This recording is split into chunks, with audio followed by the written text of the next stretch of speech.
यहूदियों का बंदर बनना, जैसे कि इस्लाम में जुमा इज्जत वाला है, ईसाइयों के लिए इतवार और हिंदुओं के लिए मंगल। इसी तरह यहूदियों के लिए हफ्ते का दिन मोहतरम था। मगर फर्क इतना है कि इस्लाम में सिर्फ उन लोगों पर जिन पर जुमा की नमाज फर्ज है, जुमा की पहली अजान से खत्म नमाज तक वो दुनियावी कारोबार करना हराम है जो नमाज में दखल अंदाज हों। औरतें, बच्चे, मुसाफिर और बीमार लोग इस हुक्म से अलहदा हैं क्योंकि उन पर जुमा फर्ज नहीं है।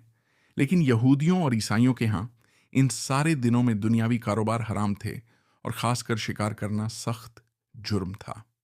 मूसा अलैहिस्सलाम के बाद ये वाक़या पेश आया कि बनी इज़राइल की एक जमात बहरे खुलजुम के किनारे शहर एला में रहती थी, जो मदीना मुनव्वरा और शाम के दरमियान है।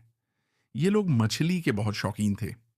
रब की शान ये कि हर हफ्ता उस दरिया में बेशुमार मछलियां नमूदार होती थीं, या तो उनके इम्तिहान के लिए या उस मछली की ज़ियारत के लिए जिसके पेट में हज़रत यूनुस अलैहिस्सलाम रहते थे।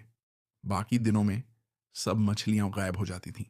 उनके मुंह में पानी भर आया और सोचने लगे कि किसी तदबीर से उनका शिकार करना चाहिए, जिससे शिकार भी हो जाए और हफ्ते के दिन की बेहुरमती भी ना हो। आखिर उन अक्लमंदों ने यह हीला सोचा कि दरिया के इर्द गिर्द बहुत से गहरे गड्ढे खोद दिए और दरिया से उन गड्ढों तक नालियां बना दी। जुमा की शाम को इन नालियों का मुंह खोल देते थे कि पानी के साथ मछलियां उन गड्ढों में आ जाएं, और इतवार के दिन उन गड्ढों से पकड़ लेते थे और कहते थे कि हम हफ्ते को शिकार नहीं करते। उन्होंने वो मछलियां खूब खाई और फरोख्त की, जिससे वो बड़े खुश और अपने आप को बहुत चालाक समझने लगे। उन्हें लगा कि हमने ऐसा तरीका निकाला है कि हुक्म की खुली खिलाफ वर्जी भी नहीं हुई और फायदा भी मिल गया। लेकिन अल्लाह ताला दिलों के हाल जानने वाला है। ये लोग समझ रहे थे कि हमने धोखा दे दिया, हालांकि वो अपने रब के हुक्म के साथ हीला कर रहे थे।